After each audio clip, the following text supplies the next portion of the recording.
Hi, and in today's Microsoft Word tutorial I'm going to be showing you how to insert and customize tables in Word.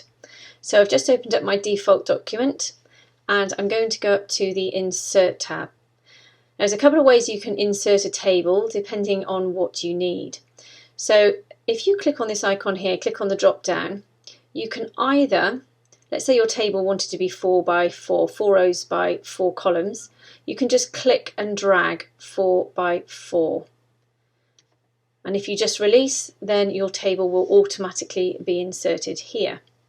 Let's just get rid of that, go back up. Alternatively, if it doesn't have the dimensions you need, let's say for example, I think there's about 8 down here. If you wanted, let's say 10 or 12 rows, then you can go down to Insert Table. And here you can just simply input the number of columns and rows. So let's put 4 in, and let's put 4 in here as well. But you can put 10 in there if you need to, or much more if you want to. And then just click OK. And here's your table. So I'm just going to go ahead and insert some simple text. Now you've got a very basic table here, but I'm sure there's plenty that you want to do with this to make it look the way you want it to. So you can go up to this square icon in the top left corner, click on that and it will highlight your entire table. Alternatively, you can just simply click in the lower right cell and drag up. And again, that will highlight your table. When you've highlighted your table, you'll notice there's these 2 additional tabs at the top, Table Design and Table Layout. Table Design refers to the way you want your table to look in terms of the style and design. This area here is a vast range of different styles that you can use, so you can simply just go, choose one of these and select it. This section here refers to all the different types of borders that you can have, and I'll come back to that in a little bit. The Layout tab refers to all the different cells and rows, adding and deleting cells, merging and splitting cells, that sort of thing. So the first thing I'm going to do with this is I'm looking at the text and it's all a bit cramped. So I'm going to increase the height of my row. So I've highlighted my table, I've gone to the Layout tab here, and then I'm going to go to this section here.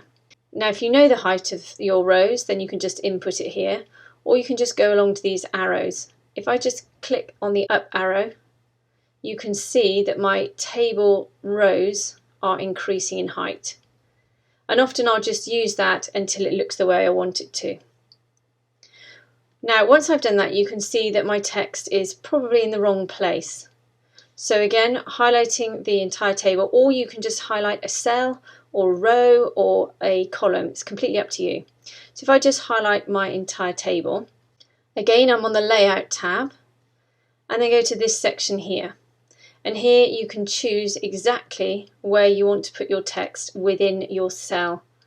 I generally use this center left or middle. The next thing you might want to do is just adjust the width of your columns. So let's say you wanted to reduce the width of this column here.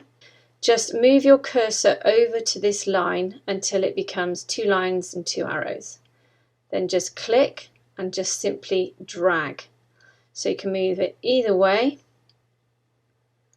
And then again you can do this, let's say for example you wanted to do it within these 2 cells.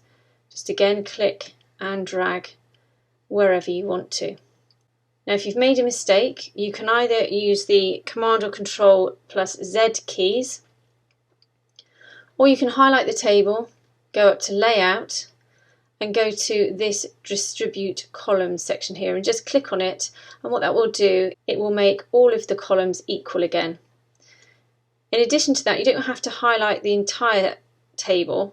Let's just say for example I've moved these 2 columns out, but I want to make these 2 center columns equal. I can just highlight those 2, go up to Layout, and again press on this Distribute Columns. And that will just make sure that these 2 columns are equal in width. Let's just equalize those again.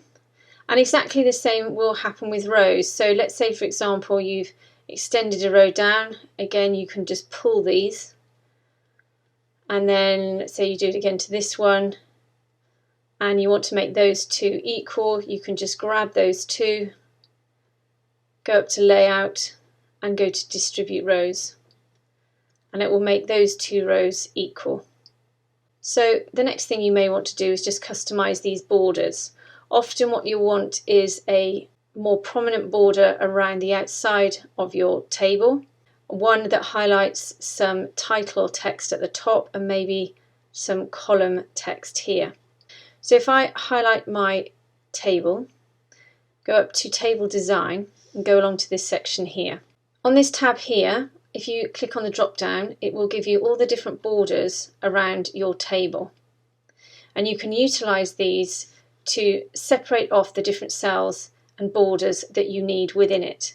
So at the moment, because I've got my entire table selected, if I go to Outside Border here and click on that, whatever I choose to do to the style of it will affect just the outside of my table. So let's say, for example, I want to increase the width of my border. Let's say I'm going to go to 3 and then click on Borders. Now I've made sure that I'm on this Outside Borders element. You can see that that outside border now is much thicker. So it's exactly the same again. If I want to make the border just go around this top title section, just highlight the row, go back up. I've already changed my width, and just go back up to borders again and just click on the outside border. Again, I can do that with this column here and just click again, and you can see it's outlined whatever I've highlighted. Now let's say, for example, you wanted to take some of these borders out. If I wanted to take out these borders in the middle section here, I would highlight the middle section. I would then go up to Borders. I would go down to Inside Borders and I would click twice. If you click once, it's going to change it to the default setting of your 3 points. If I go and click it again, it will take out those borders. So the cells will remain, you just won't be able to see those borders. In exactly the same way, if you wanted to colour the cells, then again highlight the cells you want to colour, go back up to Table Design and go to this icon here, click on the drop down, and here you can select from a huge range of different colours. If you don't see the colour that you want, click More Colours and you'll get the colour wheel and various different options at the top here.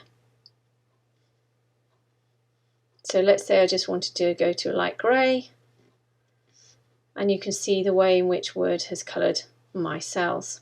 Again, as with most Word documents, if you want to change all the different text, again highlight your text, go to the Home tab, and of course you've got this section here where you can increase and decrease the size of your text, change the font,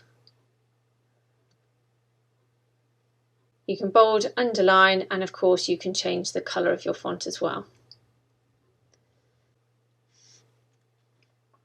Now the other thing you might want to do is merge or split these cells.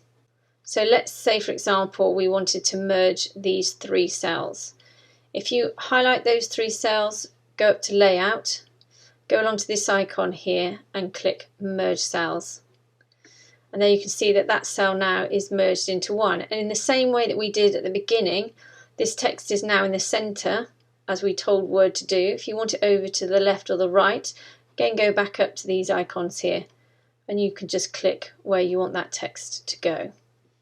In the same way, if you want to split these cells, again highlight the cell, go up to Split Cells, and then you can choose the number of rows, because of course you can split the rows, and of course the columns. I'm going to go back to 3 and then click OK. Again, sometimes Word does something a little bit funky, so again we'll just go to the centre this text. As you can see, it's giving me some wide borders here, so I'm just going to click on that cell, go up to Table Design. I've got 1 point highlighted here. I'm just going to go to Outside Borders, and the reason that is because I've just selected that one cell. Click on Outside Borders and it will take you back to the original border. And the last thing very quickly is how to insert rows and columns. So if I wanted to introduce a row below the grey one, I need to be careful and think about whether I want the row to look like the grey one or look like the white one. So if I just want a normal white row, I wouldn't select this row here. I'd select this row, just click anywhere in this row, and then go up to this section here. And obviously this says insert above, below, and then your columns left or right. Now I want a cell above, and what Word will do, it will replicate the row that you're on. So if I click above, you can see it's replicated that row. Again, it's done something quite funky with the borders, but again we can go ahead and fix that if we need to. Now if I did it the opposite way round, I went to the grey row and I inserted a row below, I'm going to get another grey row. So you do have to think a little bit about which cell you want to replicate or which row you want to replicate.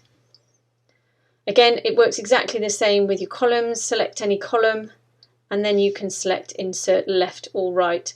So if I select right, I'm going to have a column to the right here, and again left works exactly the same. So I hope that's helped you today. If it has, please subscribe and have a great day.